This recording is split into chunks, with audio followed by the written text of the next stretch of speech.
나른한 오후의 통반자 310 중계석 시작합니다. 민주노총 총파업 기어이 오늘 전국 곳곳에서 동시다발로 진행하는 모양입니다. 일단 서울은 10명 이상 집회가 금지된 만큼 9명 정도만 집회를 모여서 한다는데요. 문제는 지역에서 열리는 집회죠. 거리두기 단계가 낮아서 규모가 훨씬 클 수밖에 없습니다. 자, 정부가 이 개천절 때 보수단체에 했던 조치들 한번 기억해 보십시오. 현장을 봉쇄하고 법원에 집행정지 신청까지 했죠. 지금은 어떻습니까? 자, 정세균 총리 위반 시에 법과 원칙에 따른 엄정 조치하겠다. 저는 오늘 총파업 당일이라고 해서 뭔가 좀 다른 말이 나오나 했는데 지난주부터 했던 얘기 계속 되감기만 하고 있습니다. 방역에 정치란 있을 수 없는 겁니다. 자, 오늘 준비한 현장 소개해드리죠. 먼저 윤석열 국회 온다 법사위 여야 충돌. 다음은 의원들 줄줄이 격리 또 국회 덮친 코로나. 마지막으로 트럼프 다우 3만 돌파 내 덕분이야 이렇게 준비했습니다. 자, 동시간대 다른 채널 TV 유치원을 보시겠습니까? 아니죠. 리모컨 내려놓으시고 이거 보시면 됩니다. 310 중계석 시작하죠.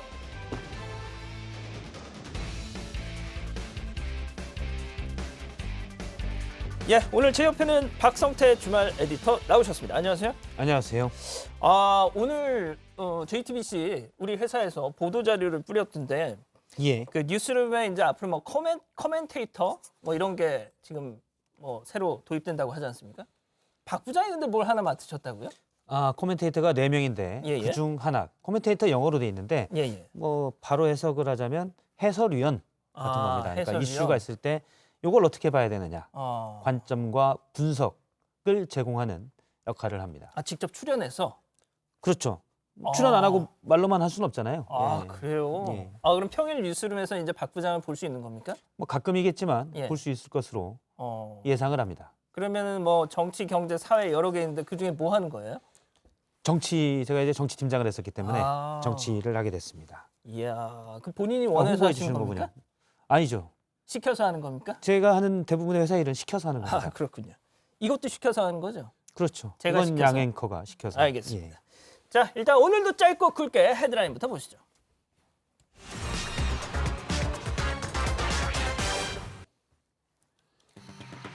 사상 초유 검찰총장 직무정지 파장은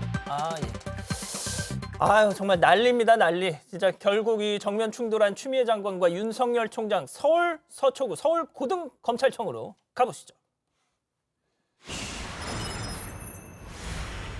오늘 저는 매우 무거운 심정으로 검찰총장에 대한 징계 청구 및 직무 배제 조치를 국민들께 보고 드리지 않을 수가 없게 되었습니다. 저는 이번 검찰총장에 대한 감찰 조사 결과를 보고받고 이루 말할 수 없는 충격을 받았습니다. 자, 사상 초유의 일이죠. 법무장관이 검찰총장을 직무 배제 명령을 내리면서 6가지 사유를 들었는데 일단 CG를 저희가 한번 정리를 해봤습니다만 박 부장 좀 설명을 해주시죠. 저 중에서 좀 우리가 눈여겨봐야 할 거. 언론사 사주와의 부적절한 접촉, 그다음에 조국 전 장관 사건 등 주요 사건의 재판부에 대해서 불법 사찰했다는 의혹 있고요. 그다음에 밑에 쭉 있는데 대부분 다 감찰 논란 때부터 얘기가 됐던 것들입니다. 이번에 처음 나온 얘기는 두 번째 칸에 있는 조국 전 장관 사건 등 주요 사건 재판부 불법 사찰 얘기인데요. 내용은 그렇습니다. 올해 2월경 대검 수사정보정책관실에서 울산 그리고 조국 관련 사건 주요 사건의 재판부의 판사가 누구인지 지금 법무부 보도자료에 따르면 정치적인 사건의 판결 내용, 우리법 연구의 가입 여부, 가족관계, 세평, 취미, 무르야기 법관 여부 등이 기재된 보고서를 작성해서 보고했다. 이게 뭐 사실상 사찰 아니냐라는 불법 사찰 아니냐라는 의혹인 겁니다. 처음 나왔는데요. 그런데 오늘 해당 문건을 작성했던 그러니까요. 그러니까 지난 2월에 작성했던 판사가 음. 검찰 내부의 통신망인 이프로스에 글을 올렸는데요. 그 문건 내가 작성했다. 아, 판사가. 예, 아닙니다. 이 문건은 검사가. 검사가. 예, 제가 잘못 말했어요. 예. 문건을 작성했던 검사가 당시 그러니까 수사정보정책관실에 있던 검사가 음. 내가 작성했는데 사찰이 아니라 컴퓨터 앞에 앉아서 구글 검색도 하고 이미 나온 줄로도 봐서 주요 사건의 판사가 저 판사가 어떤 보통 스타일을 가지고 있으니 공소유지에 참조하세요 라는 걸로 작성했다고 글을 올렸습니다. 그중에 이제 눈길을 끄는 게 무르야기 법관 예, 예. 이 부분인데요. 예, 예. 무르야기 법관이라는 걸 어떻게 알았냐? 예. 이 부분에 대해서도 이 문건을 작성했던 검사가 얘기를 했는데 뭐냐면 예전에 이 법관이 참석했던 재판에서 한 변호인이 저분은 무리하기 법관이니까 좀 배석이 문제가 있다라고 재판부 바꿔달라. 재판부에 얘기를 한 적이 있다고 합니다. 그래서 이미 알만한 사람은 다 아는 건데 저분이 지난번에 그런 논란이 있었으니 참고해라 라는 식으로 리마인드 차원에서 적었다고 올렸습니다. 일단 이분이 주장하는 거는 이렇게 검찰총장의 직무배제를 요청할 큰 의혹이면 당시 문건을 작성한 본인에게 법무부가 와서 자, 이 문건이 어떻게 작성된 거냐? 한번 자기한테 불법 사찰 의혹이 있으면 물어보기라도 했어야 되는데. 그런데 한 명도 물어본 적이 없다는 거죠. 일단 지금까지는 이 판사가 이 프레스에 올린 판사가 아니고요. 제가 자꾸 헷갈렸는데 예, 이 검사가 문건 작성 검사가 이 프레스에 올린 주장입니다. 음. 근데 저 새로 나온 의혹이 맞으려면 이분에 대해서 좀 더 따져봐야 될 것 같아요. 그리고 또 그 보고서가 전달된 보내라고 했던 곳이 반부패 강력부였는데 그때 반부패 강력부장이 심재철 현 법무부 검찰국장이지 않습니까? 그렇습니다. 추미애 장관의 측근으로 분류되는데 얼마 전 추미애 장관은 심재철 국장이 본인의 신복이라는 일부 언론의 보도에 대해서 무슨 신복이 어딨냐 그런 게 아니다라고 얘기한 바 있습니다. 하지만 측근으로 분류가 되고 그러니까 있습니다. 대검 쪽에서는 정말 이게 무슨 사찰 보고서고 그랬으면 심재철한테 보냈겠느냐 뭐 이런 또 반박도 하던데. 그렇죠. 그러니까 이전부터 어쨌든 대검 내부에서는 심재철 부장은 그러니까 추미애 장관과 윤석열 총장의 갈등을 기정사실화하고 전제하고 봤을 때 당시부터도 심재철 당시 반부패장은 추미애 장관 측 사람이다라고 그러니까 세간의 평이 많았죠. 예, 그러니까 어떻게 보면 그 전에 이제 조국 전 장관 측 사람이다라고 생각하고 있는 때였기 때문에 굳이 그쪽에 사찰 보고서를 낼 필요가 있겠냐라는 일부 검찰 내부의 주장이 있습니다. 자, 아무튼 이 추 장관 브리핑 이후에 윤석열 총장도 즉각 또 입장을 내놨잖아요. 예, 바로 내놨는데요. 지금까지 정치적 중립성을 지키기 위해 한 점 부끄러움 없이 소임을 다했다. 위법 부당한 처분에 끝까지 법적 대응하겠다라고 얘기를 했습니다. 그러니까 이제 결국 이 직무 배제, 징계 요청 건은 법원이 판단하게 될 가능성이 그렇죠. 큽니다. 일단 뭐 윤 총장은 오늘 출근을 안 했는데 자 그런데 어제 추 장관 브리핑 오후에 늦은 시간에 갑자기 결정이 됐는데 이게 워낙 갑작스러웠던 일이라서 현장이 상당히 어수선했습니다. 영상으로 잠깐 보고 가시죠.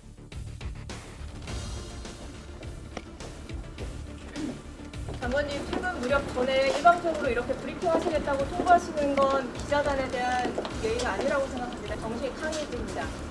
장관님 마이크 대고 얘기해 주세요. 마이크 쪽으로 하나도 안 들려요. 장관님, 뒤에도 기자들이 많습니다. 자리가 좋아서요. 장관님 마이크 대고 말씀해 주세요. 많은 양해를 바랍니다. 사안의 중대성과 말씀이 안 들립니다. 장관님 저 뒷자리까지 말씀이 안 들린다고요. 네, 양해 말씀 드리고 시작하도록 하겠습니다.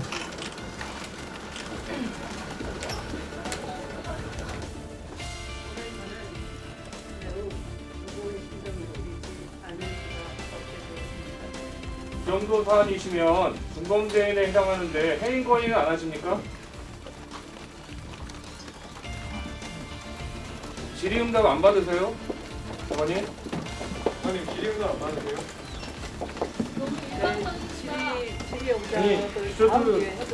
아니 오늘 그러실 거면 오늘 할 게 아니라 내일 하시고 질의응답 시간 충분히 하셨어도 되지 않습니까? 아니 일방적으로 이렇게 발동하고 장관님 이렇게 하시면 장관님 이런 일방적인 거는 진짜 너무하네 진짜. 자 일단 워낙 이렇게 갑작스러운 기자회견이었고 또 질의응답이 없이 원고만 읽고 나가니까 현장 기자들이 뭐 일단 저런 식으로 항의하는 모습까지 보셨는데, 자, 이 박 부장 앞서 6가지 직무 배제 사유 중에 예. 한 가지 또 좀 짚고 넘어가야 될 게 있잖아요. 그렇습니다. 일단 JTBC가 얘기가 됐는데요. JTBC의 태블릿, 사실은 촛불혁명의 스모킹건이 됐던 그 그렇죠. 태블릿 얘기가 나왔습니다. 맨 윗줄에 있는 언론사 사저의 부적절한 접촉인데요. 2018년 11월에 당시 윤석열 서울중앙지검장이 홍석현 중앙일보 회장을 만났다. 그런데 이게 태블릿과 관계가 있다. 원래 장관의 모두 말씀이라고 나온, 그러니까 장관이 기자들 앞에서 얘기한 내용에는 저 얘기가 없었습니다. 그냥 언론사 사주와의 부적절한 만남이 있어서 검사 윤리강령 위반이다라고만 돼 있는데요. 그게 부적절한 게 뭐냐라고 해서 일부에서는 이제 잘못된 추측이 나가기도 했는데, 법무부가 뒤늦게 아직 배포는 안 했지만 가지고 있었던 원래 자료에는 뭐가 있었냐면, 당시 변희재 씨가 JTBC의 태블릿 PC가 조작됐다라고 주장해서 JTBC가 명예훼손으로 고소를 했고, 이 2018년 7월에 재판에 넘어가서 11월 중에 이미 벌써 7차례 이상 재판을 받았습니다. 그런데 홍석현 회장이 JTBC와 관계가 있기 때문에 이 관련돼서 뭔가를 얘기하려고는 아니냐, 이런 취지에 이런 것들을 시사하는 것으로 부적절하다라고 주장을 한 겁니다. 그런데 그게 부적절하다고 얘기를 하려면 그러면 변희재 씨 주장이 맞느냐. 그러니까 그래서 논리적으로는 그게 그렇게 연결이 될 수밖에 없는 거잖아요. 예, 그래서 뭔가 거기에 사실은 어떻게 보면 명예훼손을 당한 측에서 한 건데, 그러니까 어떻게 보면 피해자인데 예. 그거를 법무부가 그런 것들이 부적절한 만남으로 볼 수 있느냐라는 논란이 있습니다. 이건 여권 내에서도 태블릿 PC까지 끌고 간 건 너무했다, 잘못 그래서 저도 오늘 알았다라는 아침에 주장이 나오고 민주당 있습니다. 관계자들하고 좀 통화를 해봤는데 예.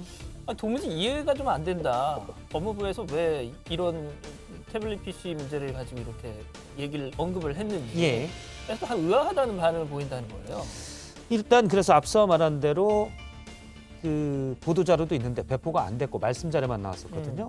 너무 급해서 배포를 안 했다라는 얘기가 나왔는데, 그만큼 너무 급작스럽게, 앞서도 이제 질의응답도 받지 않고 나가지 않았습니까? 예. 일부에서는 급작스럽게 이게 결정되고 된 것 아니냐. 예. 그러다 보니 논리가 좀 빈약한 것들까지 다 넣은 것 아니냐라는 지적도 나옵니다. 알겠습니다. 아무튼 이 상황에 대해서 문 대통령 보고를 받고 아무 언급이 없었다, 이런 얘기까지 있었고요. 자, 여의도가 말이죠. 완전 발칵 뒤집혔습니다. 여야의 입장도 극명하게 갈리고 있는데 들어보시죠. 법무부가 밝힌 윤 총장의 혐의는 충격적입니다. 그런 시대착오적이고 위험천만한 일이 검찰 내부에 여전히 잔존하는지 그 진상을 규명하고 뿌리를 뽑아야겠습니다. 국회에서 국정조사를 추진하는 방안을 당에서 검토해 주시기 바랍니다. 윤 총장은 검찰의 미래를 위해서 스스로 거취를 결정해 주기 바랍니다. 추미애 장관의 사유 같지 않은 이런 행태, 폭거도 문제지만은 이 뒤에서 이것을 묵인하고 어찌 보면 즐기고 있는 문재인 대통령이 훨씬 더 문제입니다. 조폭의 집단 폭행이 생각납니다. 정권의 막장도 이런 막장이 없는 것 같습니다. 자, 그리고 말이죠. 오늘 오전 국회에서는 이 공수처법 개정안 이런 법안 심사를 하기 위해서 이 법사위가 예정돼 있었죠. 일단 예정대로 열리긴 열렸는데 이게 참, 영상부터 보시죠. 윤석열 총장이 출발을 했다고 하니 기다립시다. 기다리면서 전체 일을 합시다. 윤석열 총장이 우리 회의에 출석하기 위해서 출발을 했다는 것입니까? 그런 걸로 알고 있습니다. 출석을 하라고 연락한 바도 없는데 누구하고 이야기를 해서 검찰총장이 자기 멋대로 이 회의에 들어오겠다는 겁니까? 저도 지금 윤석열 총장이 출발했다는 소리를 듣고 지금 너무나 깜짝 놀라는데요. 의원의 의결로 정하지도 않은 상황에서 이렇게 불법적으로 이렇게 할 수 있고, 야당만 연락을 해서 사적인 공적인 이런 자리에 사적으로 연락해서 오게 하는 게 말이 됩니까? 네, 오늘은 이것으로 회의를 마치겠습니다. 사퇴를 선포합니다. 뭐 하시는 겁니까? 네? 뭐 하시는 겁니까? 자, 저 상황을 조금 설명드리면 윤석열 총장이 내가 법사위 가겠습니다 뭐 이렇게 했나 봐요. 그러니까 야당에서는 자 온다고 하니까 기다리자 전체회의 하자 이렇게 주장을 했는데 보신 것처럼 윤호중 법사위원장이 땅땅땅 하면서 산회를 선포한 겁니다. 15분 만에.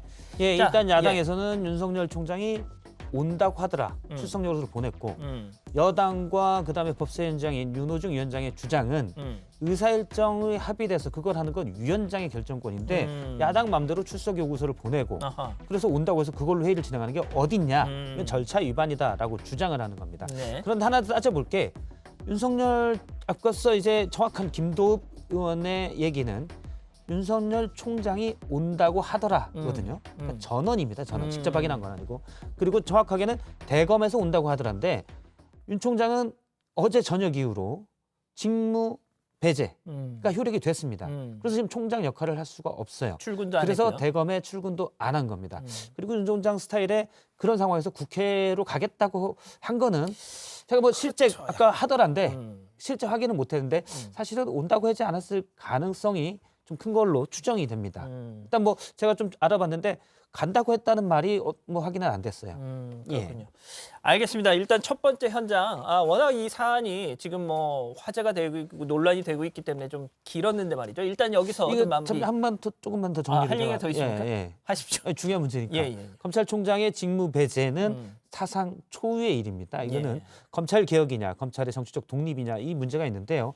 사실 몇 가지 사안에 보면 약간 절차나 또는 의혹이 과연 확실한 거냐 문제되는 것들이 있어요. 하지만 그중에 가장 핵심적인 건 앞서 얘기했듯이 그 판사에 대한 주요 재판부 판사에 대한 불법 사찰 의혹. 나머지는 기존에 많이 나왔던 것들이고 예를 들어 검찰과 법무부의 충돌, 예를 들어 감찰을 받지 않았다 또는 감찰 자체가 절차에 어긋났다 이런 여러 가지가 이전에 나왔던 것들이거든요.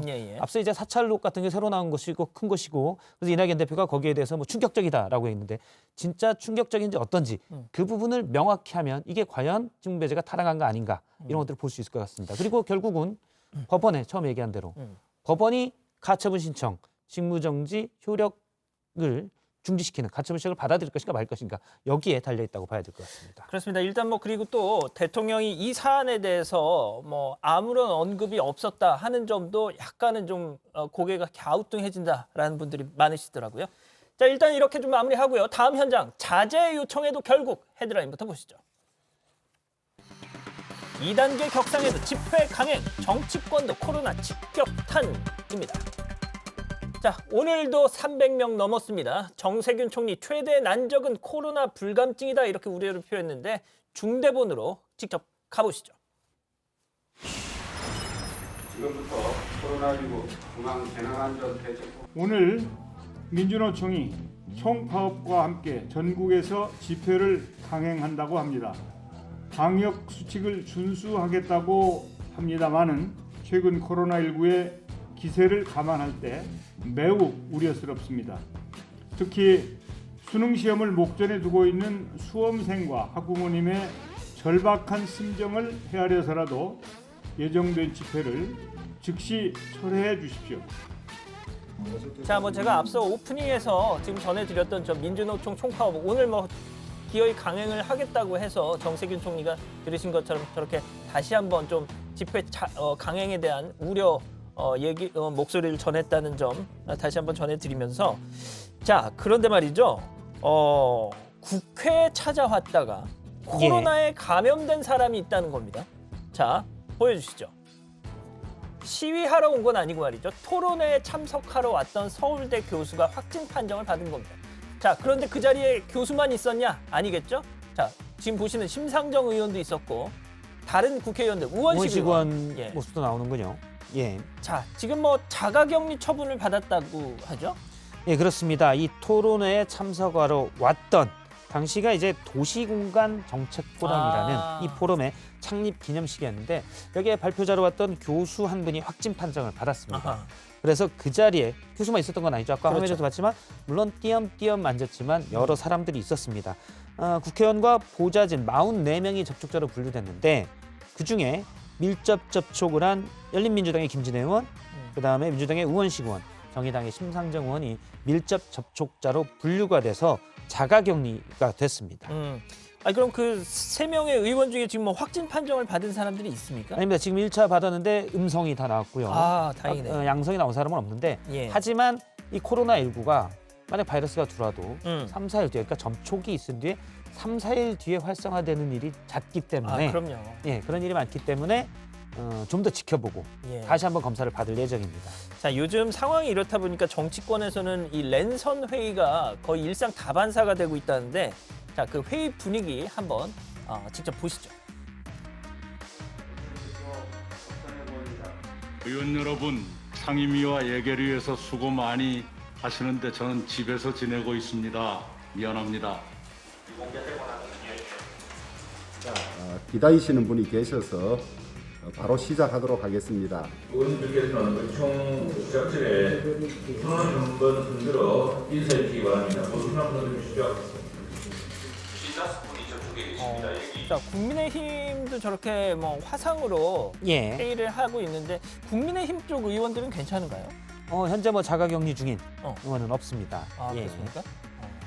저렇게 화상회의를 하는데 사실 언택트 그러니까 만나지 않고 화상으로 회의하는 것 예전부터 이런 것들을 많이 해서 효율을 높여야 된다. 왜냐하면 움직이면 길거리에 시간 버리죠.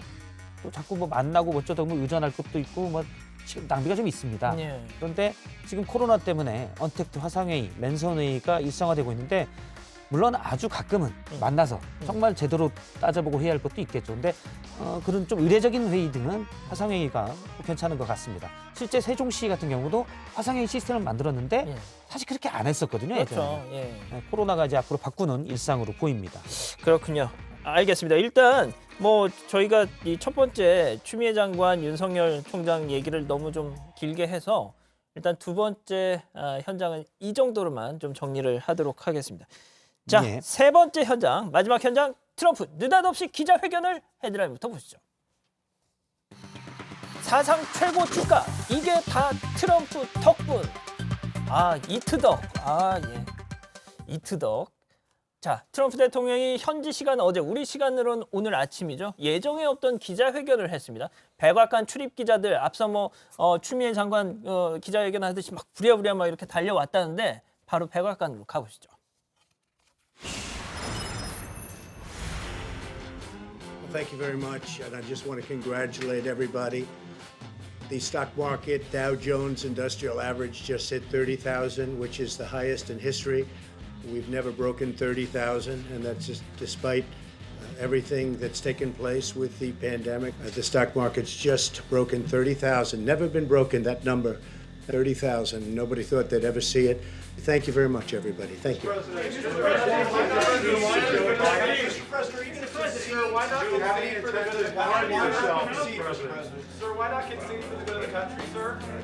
와, 진짜 보세요. 진짜 예. 엄청 항의를 하네. 예. 우린 왜 부른 거야? 막 약간 지금 그런 얘기잖아요. 원래 이제 예정이 없던 긴급 기자회견을 하고 그러면 승복을 할 것인가 이제? 라고 그것 좀 물어보려고 예. 그리고 이제 트럼프 대통령이 얼마 전에 이제 미국 연방 총무청에 바이든이 인수인계할 때 뭐 필요한 것들라도 지원해달라는 취지의 그 트윗을 올렸잖아요. 그래서 이제 승복인가? 라는 게 있었거든요. 그걸 좀 물어보려고 했는데 다우존스가 3만을 넘었다. 이거는 다 내 덕이다. 하고는 가버렸어요. 아니 그러니까, 근데 제가 영어를 솔직히 잘 못하는데 제가 저 영상을 들어봤더니 영어를 못해도 우리가 미국 영화를 많이 봐서 욕은 이렇게 들리지 않습니까? 저는 욕 나오는 미국 영화 잘 안 봐서. 그랬어요? 어쨌든. 아무튼 저는 자주 보는데 욕설이 들리더라고요. 욕하면 그러니까 안 기자들도 되죠, 열 받은 거예요 기자들도. 지금. 아무튼 그래서 아무리 끝물이어도 가는 대통령한테 욕하는 건 좋지 않습니다. 물론 근데 이제 워낙 행태가 고약하니까. 아마 열받았으니까 했겠죠. 승복 선언은 도대체 왜 않고 자기 하고 싶은 말만 하고 가느냐 이거 아니에요? 지금 기자들이. 일단 그 내용 자체가 팩트는 있습니다. 아무도 예상 못한 3만. 다우존스의 3만. 물론 사상 최고죠. 하지만 외신에서도 그렇고 다 분석하는 게 바이든 캠프에서 미 재무장관 후보자를 지명했죠. 제닛 앨런. 2014년부터 2018년까지 연방준비제도 FED의 의장을 했었습니다. 그렇죠. 당시 이제 우리나라로 따지면 이제 한국은행인데요. FED가. 그렇죠. 근데 보통 금리를 좀 높여서 인플레이션 막는 게 이 FED의 주요 임무인데 이분은 금리를 낮춰서 고용을 풀어서 경제를 살려야 된다라는 이른바 비둘기파로 불렸기 때문에 양적 완화에 네, 아주 돈을 조이진 않겠지라는 것 때문에 주식시장이 환호를 한 겁니다. 아, 그러니까 트럼프 때문이 아니라 제닛 옐런을 내정해서다. 그렇죠. 그게 가장 크다는 게 미국 모든 언론들의 공통적인 분석이고요. 더 눈길을 끄는 건 제닛 옐런과 트럼프와는 사이가 좋지 않았었습니다. 아, 그렇군요. 자, 아무튼 트럼프 대통령 어제 보도해드린 대로 7면조 사면식 추수감사절 앞두고 그 기자회견 후에 앞서 그 짧은 기자회견 후에 그 7면조 사면식 행사를 딱 간 겁니다. 예. 자, 시작부터 역시 또 30,000 막 하면서 이제 그 주가 3만 불 돌파 또 자랑을 하고 예. 아무튼 뭐 표정은 밝아 보이는데 저 분위기가 좀 어땠습니까? 일단 7면조 사면식 익숙치가 않습니다. 저도 사실 처음 보는 거여서 7면조를 굳이 왜 사면하지? 박 부장 그 미국 갔을 때 7면조 먹어봤죠? 아니요, 안 먹어봤어요. 아, 그러세요? 네. 저는 외국 가도 한식만 먹고 알겠습니다. 안 먹어봤는데 7면조를 대체 왜 사면하지 하고 좀 알아봤더니 미국의 추수감사절 날 옛날에 7면조 이렇게 먹지 않습니까? 그렇죠. 영화 같은 데 보면 무려 4,500만 마리의 7면조를 먹는다고 합니다. 미국 전역에서 예. 추수감사절 그 시즌에만 그렇죠. 아이고, 우리나라 같은 경우는 세상에. 예를 들어 치킨을 먹잖아요. 근데 7면조 지금 보시다시피 훨씬 크잖아요. 예. 치킨 한 마리로는 양이 안 차니까 큰 7면조를 먹는 걸로 보이는데 어느 때부터인지는 몰라도 이 7면조 협회에서 7면조 협회가 7면조가 주최하는 건 아니죠. 7면조를 키우는 협회겠죠. 그렇죠. 7면조 협회에서 대통령에게 선물로 7면조를 줬는데 추수감사절 이거 드세요 했더니 대통령이 언제부턴가 얘를 먹긴 그렇다.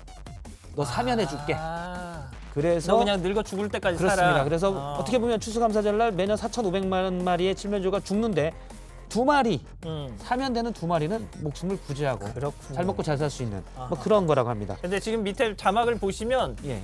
매해 이렇게 또 7면조를 통해서 농담을 했죠. 그런 얘기를 예. 했는데 근데 딱 어제는 안 했습니다. 어제는 지금 뭐 대통령 대선도 떨어지고 그럴 분위기가 아니죠. 농담할 분위기가 아니죠. 그렇죠. 예, 여기서 만약에 내가 사실은 이겼다라고 해도 작년 재작년에 농담을 했기 때문에 사람들이 7면도 농담했다. 예. 자기가 이겼다고 이렇게 말할 수도 있잖아요. 그러니까 조용히 있는 게 최선입니다. 그러겠네요. 예. 자, 아무튼 트럼프 대통령 7면조 사면식에서 다시 한번 아메리칸 퍼스트를 외쳤다고 하는데 들어보시죠. Every American can be united in thanksgiving to God for the incredible gifts He has bestowed upon us, the blessings of family, community, and this exceptional, beautiful, and great country. It's greater than ever before. To keep America great, and as I say, America first. Shouldn't go away from that. America first. 자, 그런데 우연의 일치일까요? 바이든 당선인도 같은 날 외교안보 참모진을 소개하면서 전혀 다른 얘기했습니다. 들어보시죠. The team meets this moment. This team behind me. They embody my core beliefs that America is strongest when it works with its allies. As Secretary of State, I nominate Tony Blinken. He's one of the better prepared for this job. No one's better prepared in my view. We can't solve all of the world's problems alone. We need to be working with other countries. We need their cooperation. We need their partnership. 자, 들으신 것처럼 미국 제일주의 하는 트럼프하고 같이 갑시다 동맹을 중요시하는 바이든 행정부 또 내정자의 얘기, 국무장관 내정자의 얘기. 자, 이거 또 보면은 당장 우리나라 입장에서는 당장 코앞의 일이 방위비 분담 협상이잖아요. 예. 이거 좀 한심 놔도 되는 걸까요, 이제? 일단 뭐 돈이 걸렸기 때문에 그러니까요. 완전히 한시름은 못 놓겠지만 사실은 그 트럼프 대통령이 우리나라뿐만 아니라 세계 각국의 방위비 분담금 협상을 할 때 거의 깡패 같다. 너무 몰아쳤잖아요. 라고 얘기했고 터무니없이 막. 바이든 미국 대통령 당선인도 사실 TV 토론에서 그런 식으로 얘기한 바가 있습니다. 그래서 트럼프 대통령처럼 하지는 않을 것이다. 라가 중론입니다. 미국 우선주의가 아니라 동맹과 같이 갑시다. 라고 했기 때문에 얼추 완전히 뭐 우리를 위해서 하진 않겠죠. 미국도 뭐 당연히. 그렇죠. 근데 얼추 같이 갈 걸로 예상이 되고요. 다만 그러니까, 이제 토니 블링컨이라는 국무장관 후보자가 바이든 후보한테는 이제 부통령 때도 안보부장관 했지 않습니까? 근데 북한에 대해서는 일단 그렇게 우호적이지가 않아요. 뭐 그렇다면서요. 예, 그래서 트럼프 대통령이 싱가포르 회담 뒤에도 이렇게 하는 게 아니다라고 얘기했기 때문에 북미 대화를 어떻게 풀어갈지 이 부분은 좀 더 지켜봐야 돼요. 자, 그러면 짧게 뭐 왕이 중국이죠. 중국 외교부장 겸 국무위원 왕이가 오늘 저녁에 한국, 지금은 일본에 있더라고요. 한국에 온다던데 왜 오겠습니까? 예, 예상이 됐던 거는 일단 미국이 이 중국을 견제하기 위해서 한미일 안보협력을 높인다라고 지금 돼 있잖아요. 앞서 얘기한 대로 동맹 예, 강화. 그렇죠. 왜냐하면 중국이 이제 한국과의 관계를 좀 더 해서 미국의 압박을 이제 한중 관계로 좀 더 하려고 한다 이렇게 해석이 되고요.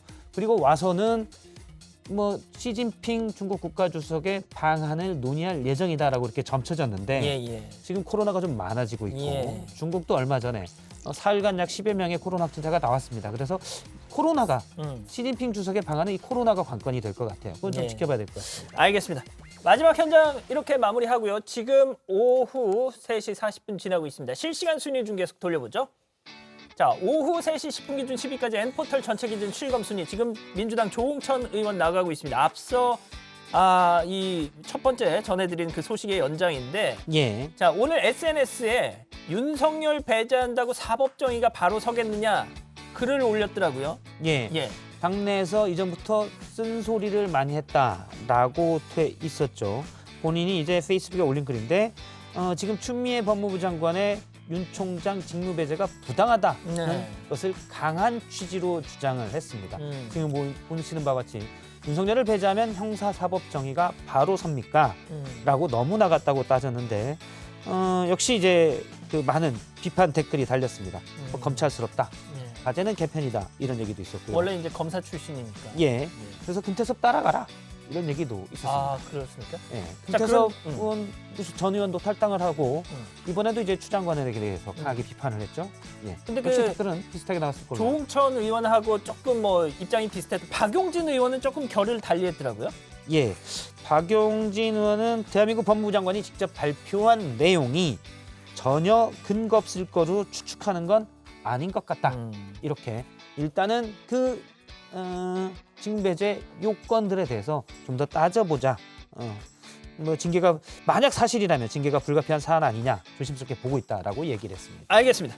자, 오늘은 여기까지입니다. 박 부장 고생하셨고요. 저희는 내일 다시 오겠습니다. 안녕히 계십시오.